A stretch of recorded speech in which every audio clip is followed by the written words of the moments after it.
Ba, sakto yan ah. Sige daw. Yan o. Aray na no? Oo, yung maikli. Saan lusot din eh. Oo. Mga ba din nga. Oo. Mas madali kasi pag nasa labas yung nut. Ay, aray na tayo na eh. Ewan ko sa'yo kung alin ng conme. Lagyan mo muna ng spacer, lagyan mo ng washer sa gitna. So, ng washer, ano ba? Para madigkit. Kisa nakadirekta ng gayan. Hindi may sadyang may washer aray. Kung nilagyan mo ng spacer yan sa gitna, maniwala ka sa akin, talagang digkit na digkit yan. Hindi mo mapapakalog yan. Ang tawag doon, anti-vibration.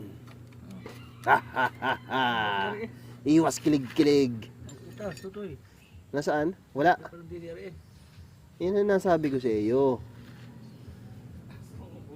Alam mo kung saan makakuha ka niyan? Ayan o, yan nut na yan. Ano ba yan? Hindi nga, mali nga. Sa pito. Manap ka ng pito.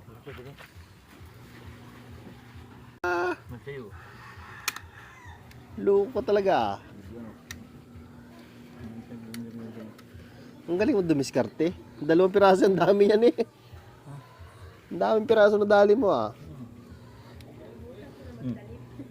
Magin o. Oo nga, sabihin na alagay mo lahat yan. Baka ilagay mo lahat. Hindi naman. Yan o. 8. Hindi. Hindi. Ayun. Yan, just lang yan eh. Yan, basta mga piyesa ng carburetor. Brad, ang tumama Brad? 5.26. Oo.